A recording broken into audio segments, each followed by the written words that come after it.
What's up, Mike?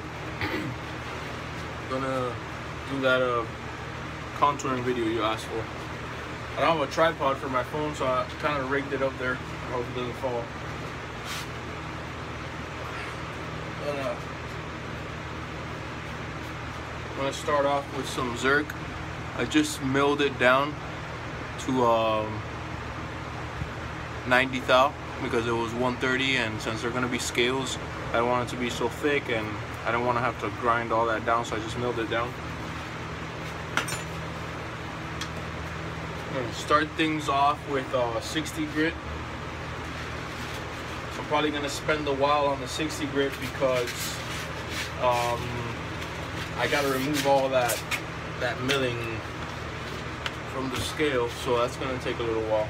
This is a used 60 grit, and you're gonna want to wear gloves during this process because the stuff gets hot, and a shirt you don't care about because I contour on here and everything's coming towards me. So I got a zirc splinter that I've had for like a few hours. It's bothering me, but I can't find it.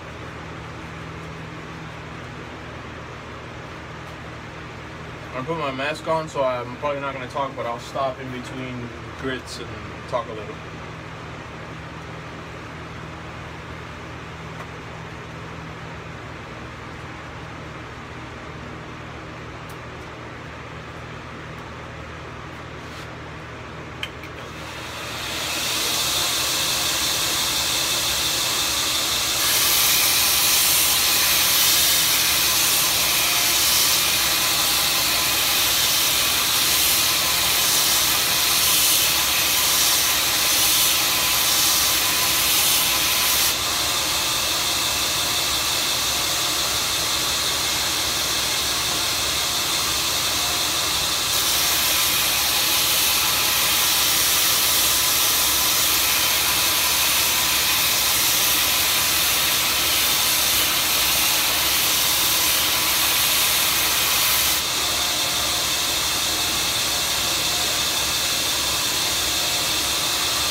I always check the spine to make sure that I'm not grinding more on one area than the other. Make sure that it's straight on both sides, top and bottom.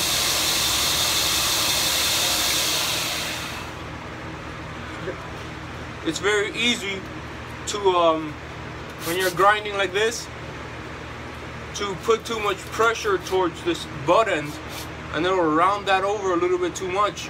Especially on your lock side where your pocket clip goes, you'll run into the issue that your pocket clip won't sit flat on the scale. Most guys that contour on a horizontal grinder towards a platen don't have that problem because they always stay parallel to the platen. But on this belt, if you go past too much and you push down, you're gonna get rounding this way. You don't want that. You can deal with a little bit, but you definitely don't want a lot of that. I know Frank Fisher, what he does is that he'll contour in every direction, and then he'll mill out a section for the pocket clip. But I just try not to round off this corner. I'm going real light here on this 60 grit because I want to make sure that I get to the center of the scale. And if I put down a lot of pressure, what will happen is that I'll eat away my corners, but I won't get to the center of the scale in time anyway. So I still have a lot of work to do here. Normally it doesn't take this long, but you know, we've got the mill lines and they're pretty heavy.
You see, now I'm putting a little more pressure because I've gotten rid of most of the mill marks. So now I can put a little more pressure to add that contour.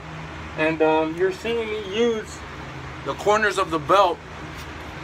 That helps to dig into those deep gouges a little better. You just want to make sure you stay consistent throughout and that you don't roll off the belt. That's why you see me use both sides. One side to get to everything here, the other side to get to everything on this side.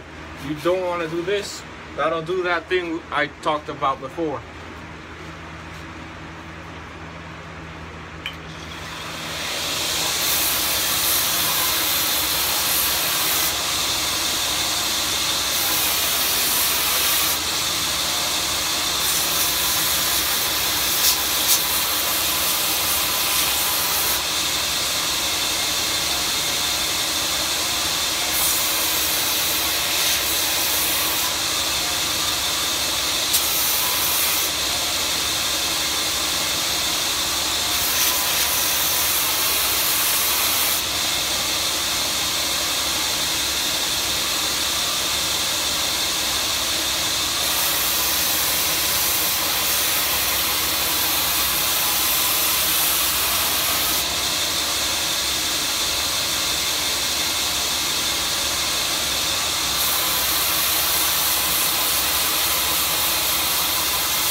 done with 60, and it's hard to tell in this lighting here, but it's mostly just big old 60 grit grind lines.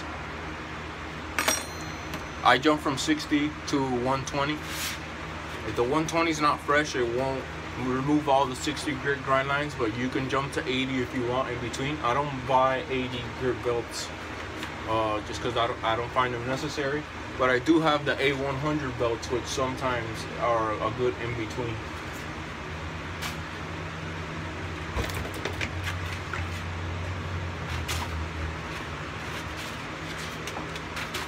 These green ones, the P120s, are very flexy as compared to some of the other ceramic 120s. These are good for contouring. They don't last very long though. Sorry if I sound all weird. I have the mask over my mouth and it's kind of like a mouth guard. Yeah, I don't usually struggle this much.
Next up is a used A65.